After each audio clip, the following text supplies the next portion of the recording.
Nós estamos na nossa primeira ceia do ano e, como nós comentamos já em outubro, nós esse ano temos, não só esse ano, sempre temos, mas eu acho que caiu no nosso colo, quando eu digo no nosso colo, é no colo da igreja, uma responsabilidade de nós estarmos sustentando os nossos governantes diante de Deus em oração. Como eu disse, não é só agora, essa é uma responsabilidade da igreja desde sempre, independente de quem está lá, independente de qual seja o governo que está lá, é responsabilidade nossa, como igreja, sustentar. Mas quem é adepto às redes sociais e está um pouco mais metido aí no meio do agito da igreja, tem notado que nós temos recebido algumas palavras proféticas há alguns anos já. Há 5 anos atrás, lá em Toronto, talvez alguns de vocês viram essa palavra, a Stacey Campbell, ela vai dar um testemunho sobre o filho dela, o Espírito Santo a toma, e ela começa a chacoalhar toda, ela é bem maluca assim, e ela começa a profetizar sobre o Brasil, dizendo 5 anos atrás, de que o Brasil ia ser limpo da corrupção, que o Senhor ia começar a limpar o Brasil de toda a corrupção, ia estar movendo sobre a economia brasileira. Alguns anos atrás, a Cindy Jacobs, uma outra profeta ou profetisa, também começa a profetizar sobre o Brasil, dentro da mesma linha, falando a mesma coisa. E esse ano nós estamos com um novo presidente, onde temos a expectativa de que isso aconteça.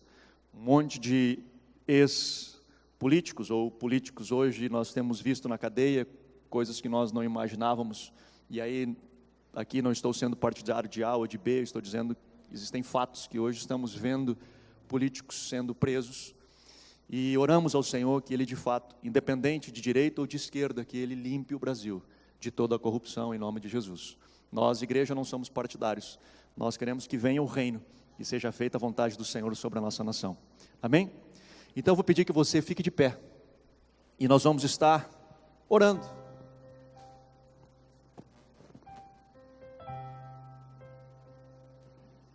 Sobre nosso país, sobre a nossa bandeira, sobre a nossa nação. Amém? Estenda sua mão para cá e comece a orar. Comece a clamar ao Senhor. Abra sua boca, comece a clamar. Não espere por mim, comece a clamar ao Senhor. Comece a colocar essa nação, a pátria amada, comece a colocar que de fato se estabeleça ordem e progresso sobre a nossa nação em nome de Jesus. Em nome de Jesus. Papai, nós clamamos a Ti, Senhor. Nós clamamos a Ti, Papai, sobre a nossa nação. Nós clamamos a Ti, Senhor, sobre o Brasil.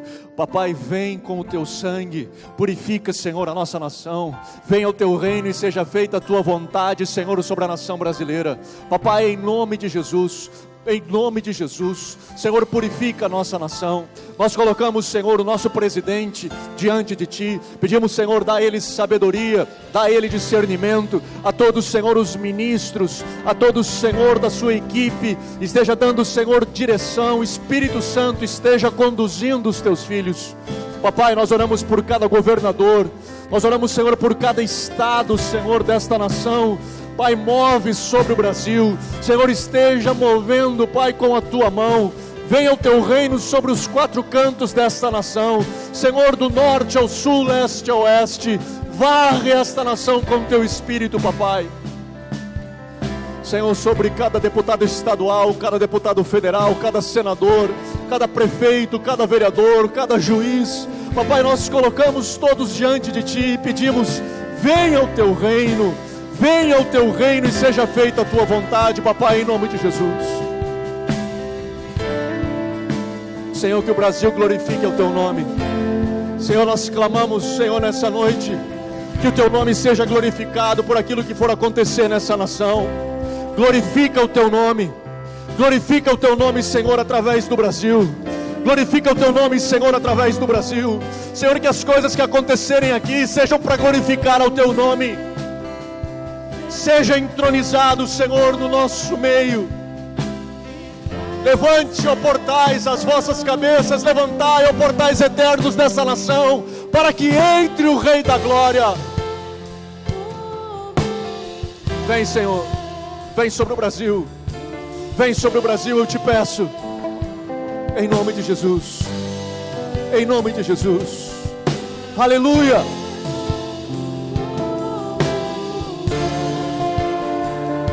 Aleluia. Vem, Senhor, vem sobre o Brasil. Vem sobre o Brasil. Senhor, e nós a Ti, Senhor, glorificamos.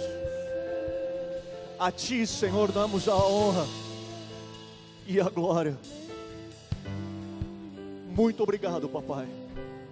Muito obrigado, Senhor. Nós já Te agradecemos por tudo aquilo, Senhor, que Tu estará fazendo sobre a nossa nação brasileira. Em nome de Jesus.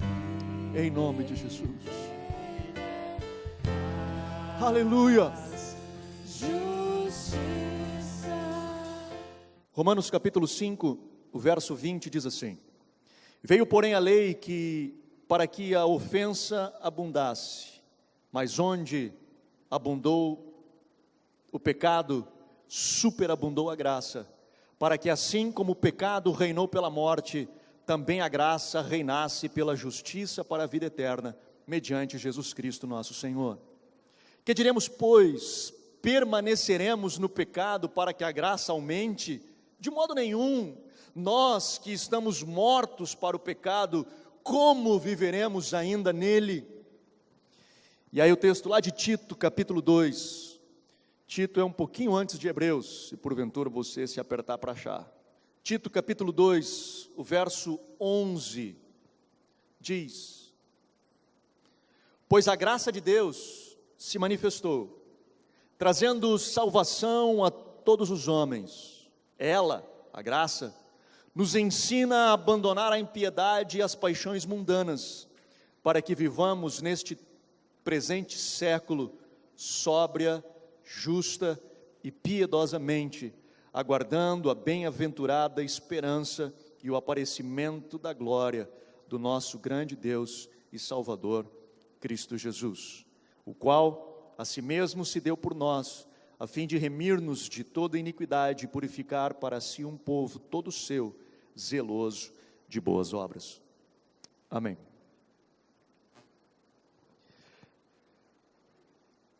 Esse é um texto, Paulo escreve o texto em Romanos, e depois nós vemos ainda ele falando de graça aqui em Tito. Mas a graça, o evangelho da graça, ele hoje, em alguns lugares, em alguns ambientes, ele acaba sendo talvez não bem compreendido. Nós, de corrente protestante, de teologia protestante, buscamos entender graça e dizemos que nós sim somos oriundos do evangelho da graça. Mas que evangelho da graça é esse? Já li aqui o texto de Gálatas 1,6 que Paulo escreve e diz: como vocês, tão rápido escrevendo aos Gálatas, abandonaram este evangelho, o evangelho da graça, para viver outro evangelho. E ele explica, durante todo o livro de Gálatas, que evangelho é esse.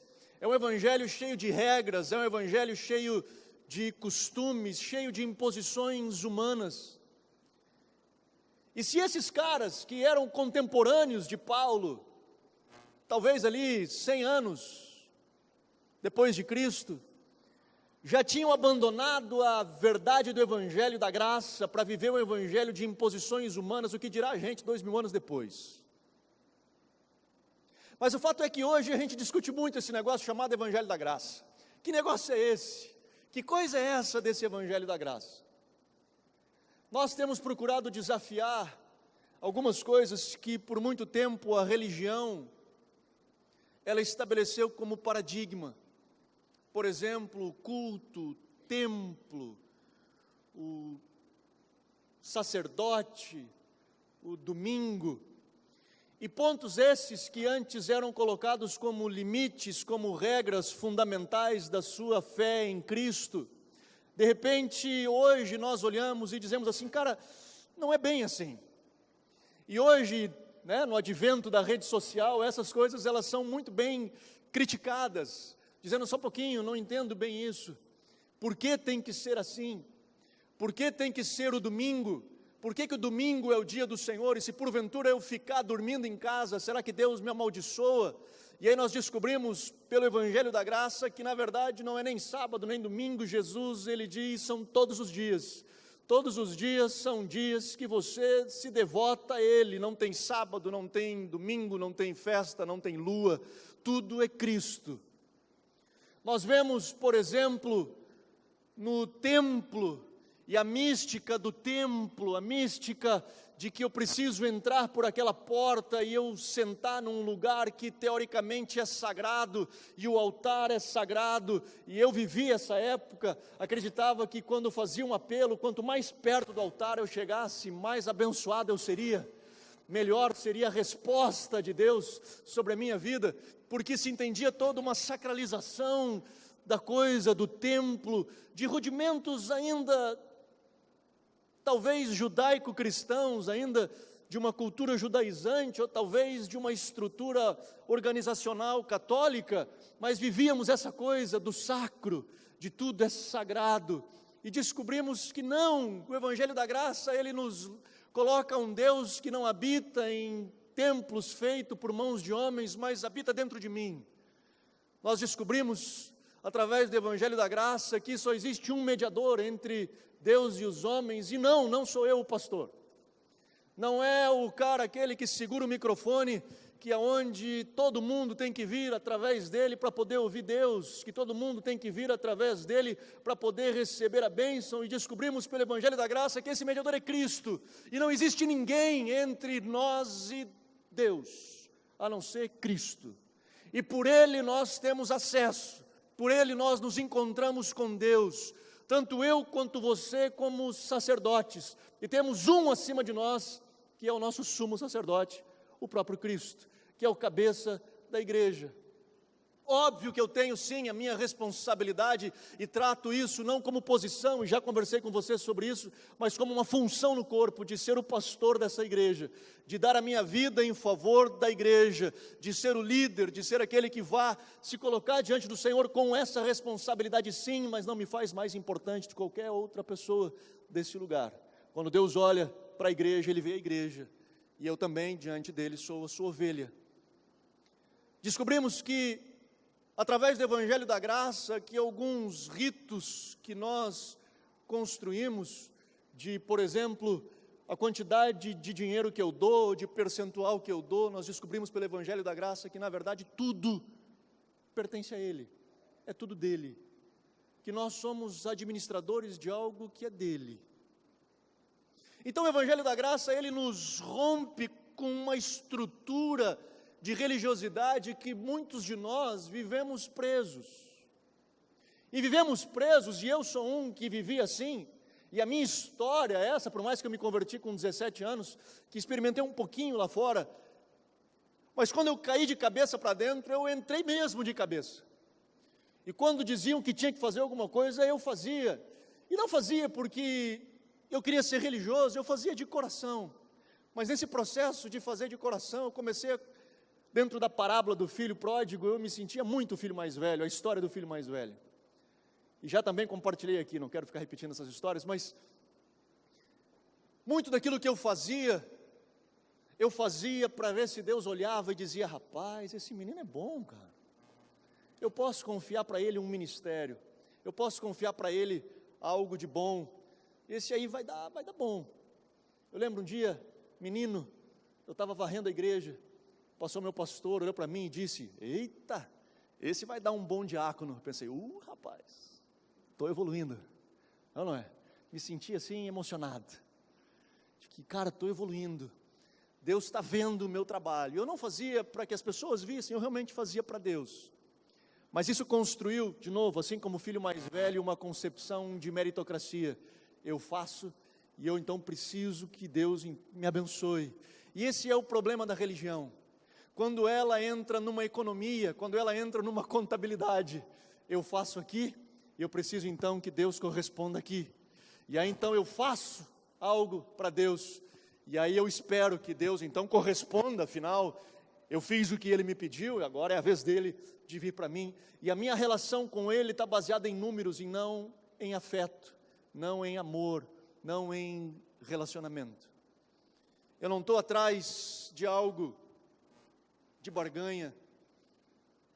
Eu lembro quando eu conheci a Miriam, ela morava em São Leopoldo, eu morava em Sapiranga, e a gente começou de zoinho, e aquela coisa, se curte, se gosta, e aí então eu me oferecia para levar uma carona, né, era no caminho, né,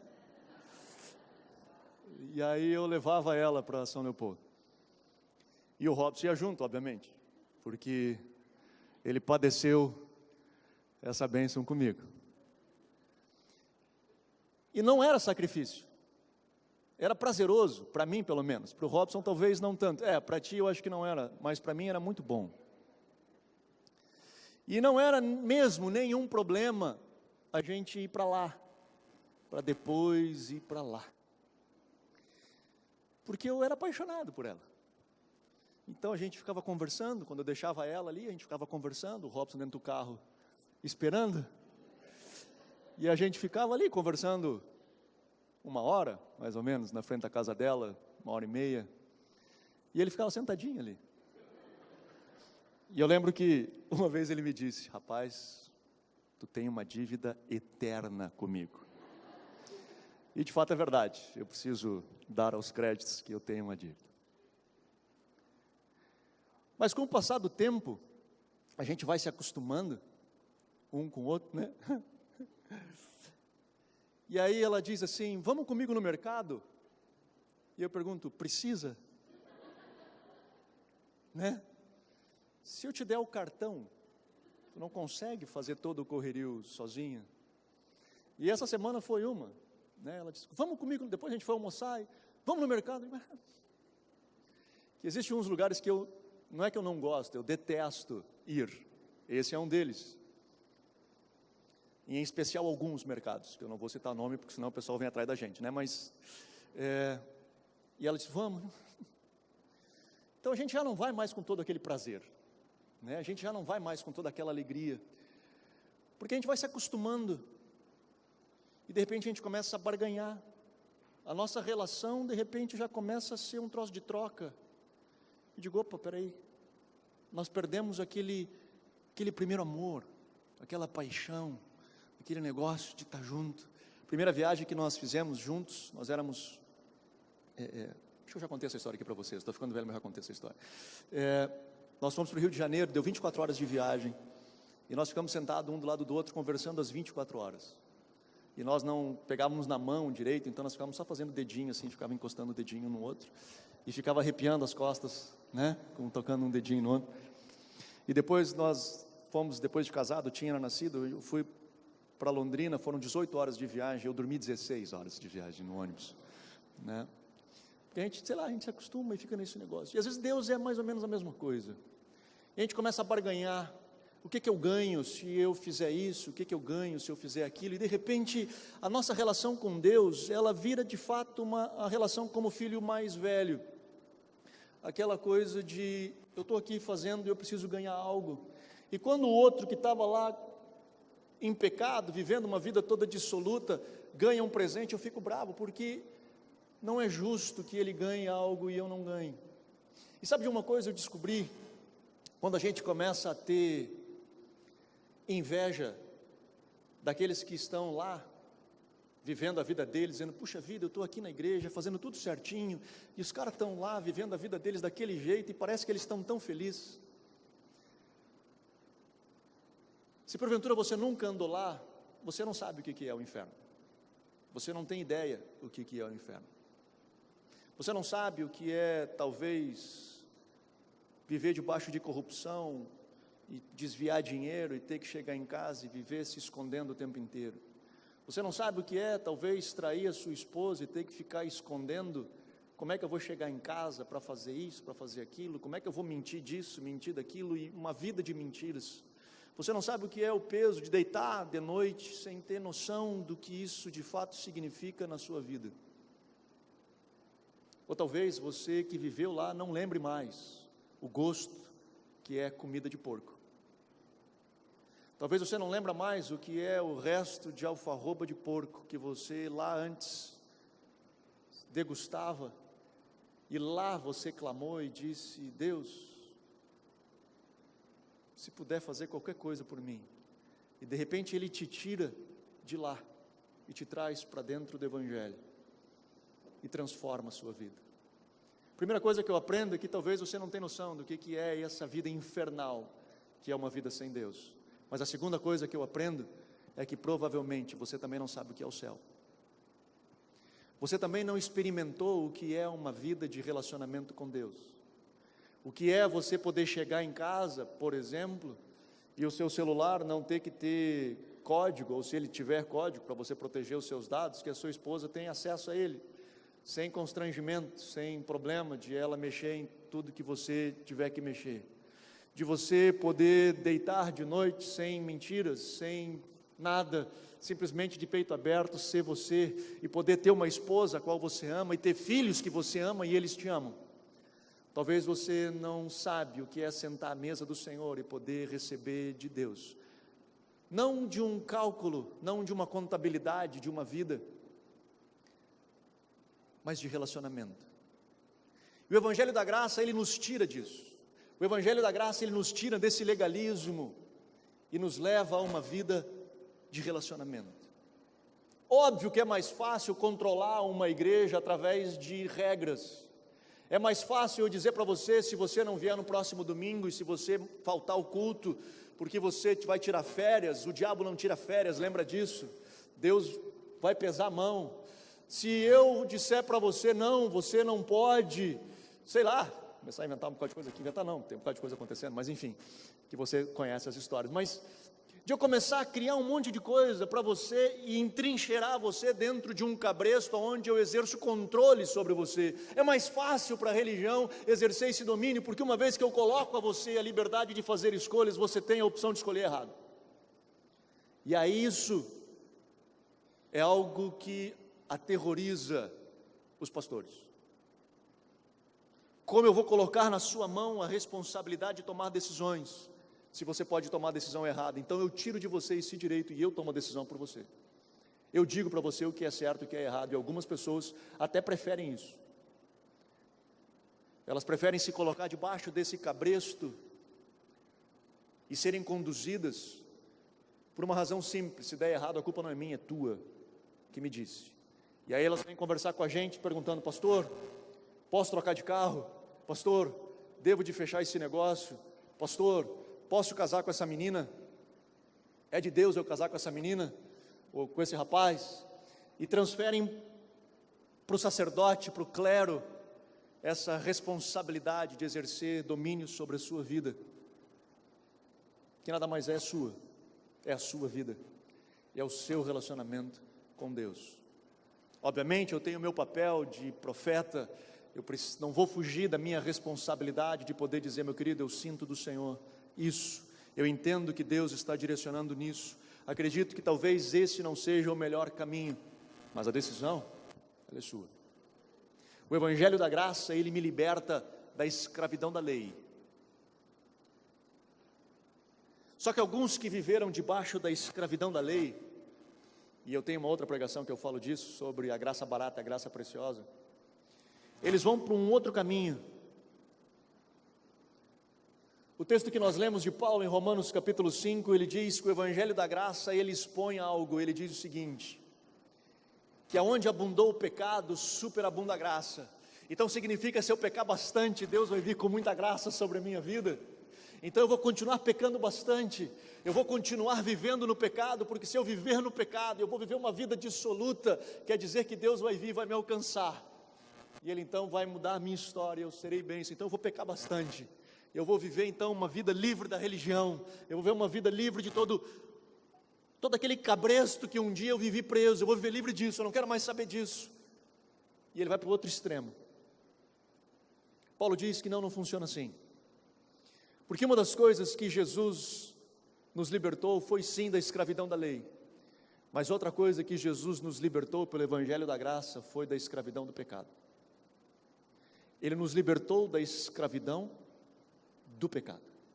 E por isso Paulo diz, lá em Romanos, ele diz assim: não, eu não posso continuar pecando, porque aquele que foi alcançado pelo Evangelho da Graça, uma vez alcançado pelo Evangelho da Graça, ele morreu para o pecado.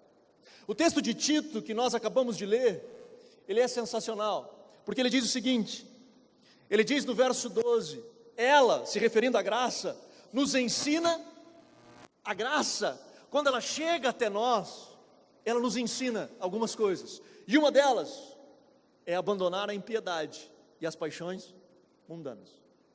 Uma vez que eu sou alcançado pelo Evangelho da Graça, é algo natural meu de abandonar as paixões mundanas.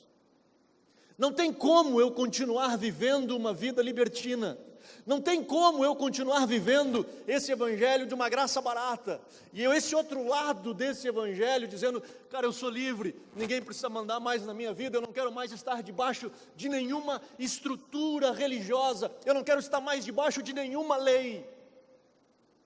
Primeiro eu preciso lhe dizer o seguinte, isso não existe. Não existe. Quando, pobre dos meus filhos, né? Os filhos sempre ficam exemplo de pastor, mas quando os meus filhos começaram a crescer, e principalmente o Tim, que foi o mais velho, ele começou a desafiar os limites, ele queria ter a liberdade, ele não queria mais estar debaixo das regras da casa, e é natural dele, do psique dele, do emocional dele, é natural do adolescente isso, estabelecer esses limites, começar a empurrar um pouco isso, e ele então começa a testar isso, ele começa a dizer, não, eu não quero fazer isso, não, mas eu não quero fazer aquilo, Tim, tem que arrumar o quarto, não, mas eu não quero, Tim, tem que fazer, não, mas eu não quero, Tim, tem que ajudar, não, mas eu não quero ajudar, Tim, tem que, não, eu não quero, e começa a testar isso, e aí nós sentávamos, explicava, explica, dizendo, cara, você faz parte da família, você suja também, tem que limpar, né? Se ajudou a sujar, ajuda a limpar, ué, né? Mas ele disse, não, eu não quero fazer isso, eu não quero fazer parte disso. Enfim, já contei essa história para vocês algumas vezes, mas com o passar do tempo, de idas e vindas, né? Quando eu disse, ok, então se você quer viver a sua vida, viva do seu jeito, né? Eu sou obrigado como pai a dar comida para você, eu sou obrigado como pai a dar roupa para você, senão o conselho tutelar vai aparecer aqui em casa. Mas ninguém disse que a comida tem que ser cozida, ninguém disse que a roupa tem que ser lavada, ninguém disse que as coisas... Então é o seguinte, a partir de hoje, viva a sua vida, né? Eu vou fazer comida para nós, a Miriam vai fazer comida para mim, né? Para a Bel, e tu vai comer o que tu quiser comer. Está aqui o arroz, está aqui o feijão, está aqui não sei o quê, está ali a máquina de lavar, está ali tudo, né? E vive a tua vida. Enfim, durou um dia só esse negócio e ele voltou a fazer parte da família. Mas uma vez que a gente faz parte da família, que a gente vive esse ambiente, a gente está junto. A gente está junto. E nesse processo de estar junto, a gente precisa ter regras, a gente precisa ter formas de lidar. Se duas pessoas vão dormir num quarto, só duas pessoas que vão dormir num quarto tem que ter regra, porque uma gosta de dormir com a luz acesa, outra com a luz apagada, um gosta de dormir tarde, outro gosta de dormir cedo. E aí, só um pouquinho, nós temos que organizar aqui. Não, mas eu quero ser livre. Não. Você está num ambiente onde nós estamos sempre cerceados por alguma coisa. O grito de liberdade que o Tim tinha, e que a Bel acabou não tendo muito, porque ela entendeu logo como é que funcionava, né? Ela aprendeu o esquema. Mas o que ele queria, ele disse, eu quero ser livre, o livre é livre. E nós vemos alguns cristãos fazendo isso. Jesus me libertou para mim ser livre, eu posso fazer o que eu quiser, a hora que eu quiser, aonde que eu quiser. E alguns, eles vão fundo no pecado. E essa é uma corrente que tem por aí, dessa hipergraça, dessa desgraça, que é essa graça barata. Mas o que mais me preocupa, e eu falei tudo que eu falei até hoje para chegar nesse ponto, até agora, para chegar nesse ponto, o que me preocupa hoje é que alguns vivem não dissolutamente no pecado, eles não viraram as costas para Deus, eles servem a Deus, eles dizem que amam a Deus, mas o que na verdade o Deus deles é o ventre. e eles fazem de Deus o seu ídolo, e se prostram diante do seu ídolo para alcançar o que eles realmente querem, que é o Deus ventre, que são as suas vontades, que são aquilo que eles anseiam e que eles querem, o que é bom para mim, o que é conveniente para mim. Então eu sou livre, e eu não quero que ninguém me imponha regras, que ninguém me ponha limites, que ninguém me diga, não, cara, isso aqui não, eu quero ser livre. O Evangelho da Graça, ele faz um negócio comigo, ele me livra de mim mesmo. O Evangelho da Graça, ele me ensina a abandonar a impiedade e as paixões mundanas. O Evangelho da Graça que vem até mim, ele faz com que o meu Deus seja Deus. O problema da humanidade lá do Éden é quando ela diz, eu quero a árvore do conhecimento do bem e do mal, eu quero me tornar semelhante a Deus, e ela come do fruto. A primeira vez que alguém ousa perguntar quem é Deus, e Moisés chega e diz, ok, eu vou dizer quem tu é, Deus. Como é que eu digo para ele quem tu é? E Deus diz, diga a eles que eu sou o grande eu sou. Sou eu quem sou. Você não é nada sem mim. Você só é alguma coisa se você estiver conectado comigo. Aquilo que aconteceu lá no Éden, que você acha que é alguma coisa, na verdade, tipo, não, você não é nada. Você só é a partir de mim. Você só é alguma coisa como um reflexo da minha identidade. Do contrário, você é um ser separado. Do contrário, você é alguém que tem como Deus o seu ventre e a Deus Jeová como seu ídolo. E você então se prostra, de novo eu digo, diante desse ídolo, não para alcançá-lo, mas para alcançar aquilo que você deseja, aquilo que você anseia.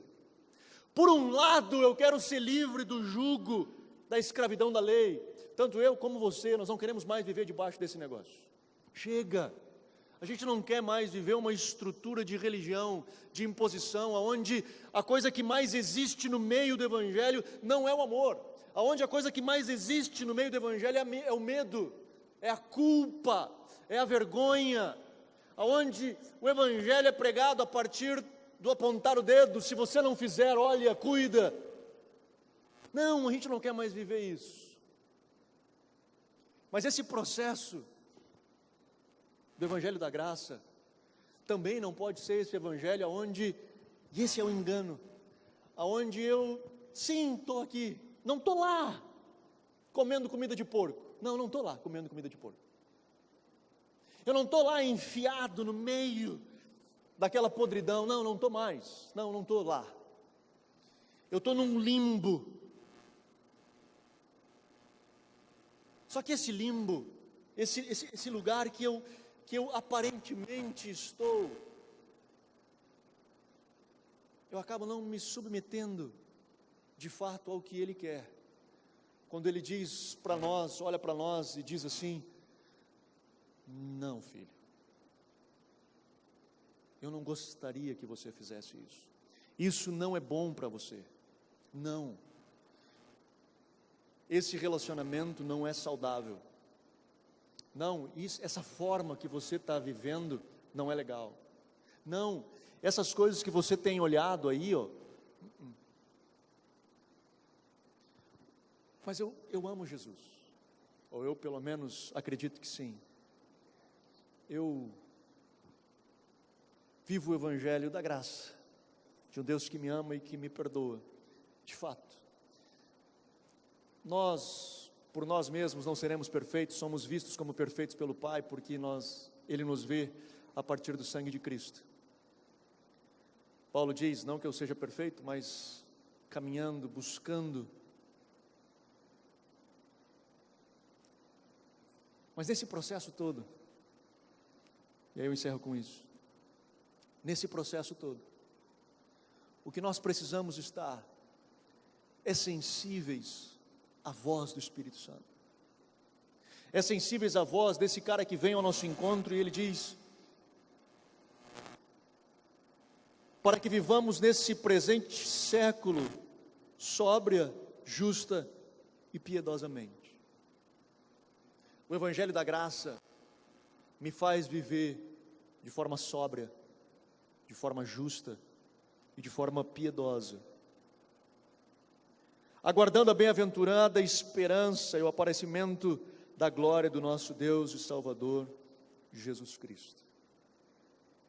Ansiosos, esperamos pela vinda do nosso Salvador, mas até lá, o Evangelho da Graça, ele nos transforma.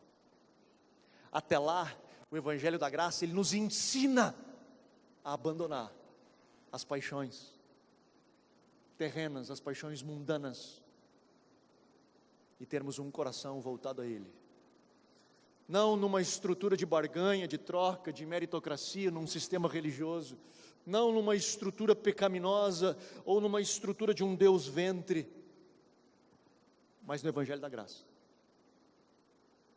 A terceira opção que o Senhor nos dá, o Evangelho da Graça.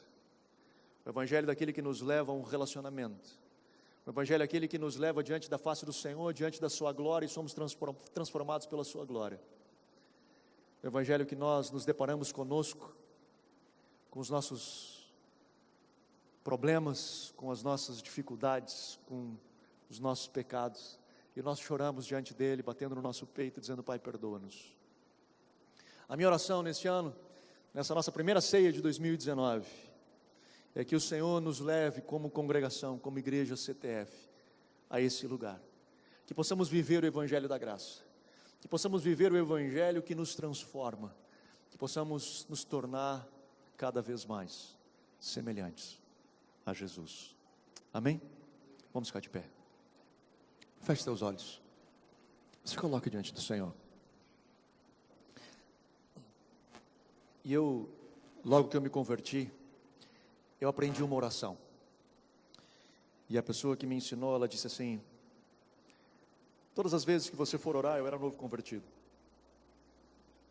ela dizia, todas as vezes, antes de você fazer qualquer oração, antes de você iniciar qualquer outro pedido, você ore assim: Espírito Santo, sonda o mais íntimo do meu coração, e traz à minha mente todo o pecado, todo o erro que eu tenho cometido. E talvez essa foi uma das orações que eu mais fiz ao longo de toda a minha vida. E dou graças a Deus por ter aprendido isso. De pedir ao Espírito Santo que sondasse o mais íntimo do meu coração, e me mostrasse coisas que eu não estava vendo, que eu não me deparava, que eu às vezes até ignorava, para que eu pudesse me tornar cada vez mais semelhante a Jesus. Para que quando as pessoas chegarem perto de nós, que elas não sintam fedor de carne, mas que possam inalar o bom perfume de Cristo. Ore ao Senhor, faça essa oração nessa noite e diga: Espírito Santo, sonda o mais íntimo do meu coração e traz à minha mente aonde eu tenho andado seguindo Deus ventre, aonde eu tenho andado seguindo os desejos do meu próprio coração.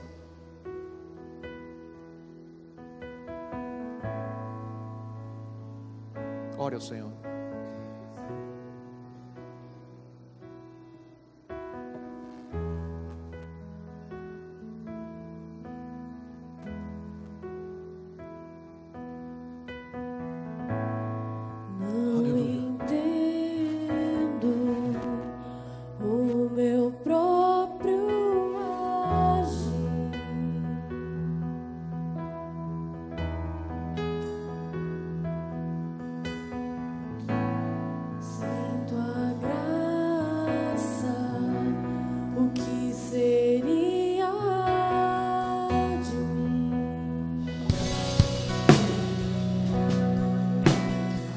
Ó Pai, eu oro pelos teus filhos, Senhor, nessa noite. E me uno, Senhor, em fé com eles, clamando a Ti, Senhor, assim como cantamos: livra-nos, Senhor, de nós mesmos. Livra-nos, Senhor, de nós. Livra-nos, Senhor, do nosso Deus ventre. Que possamos, Senhor, nos render a Ti. Que possamos ouvir, Senhor, a Tua voz. Que possamos, Senhor, nos submeter, Senhor, à Tua vontade. Que sim, Senhor, possamos viver a liberdade, porque foi para a liberdade que Cristo nos libertou, para sermos livres, Senhor, da escravidão da lei, mas também livres do pecado. Por isso, Senhor, liberta-nos, liberta-nos. Nós clamamos a Ti, Senhor, nessa noite. Eu coloco, Pai, essa igreja, em especial essa congregação. Livra-nos, Senhor, livra-nos da lei e livra-nos do pecado. Que sejamos livres. Senhor, que o Evangelho da Graça nos ensine a viver uma vida piedosa. Que o Evangelho da Graça nos ensine a viver uma vida correta, livre dos prazeres deste mundo. Que possamos nos render a Ti, Papai. Que possamos ser sensíveis à voz do Teu Espírito. E cada vez mais nos tornarmos semelhantes a Ti. Cada vez mais nos tornarmos semelhantes a Cristo, exalando o bom perfume de Cristo. Eu oro, Papai, em nome de Jesus. Em nome de Jesus. Aleluia.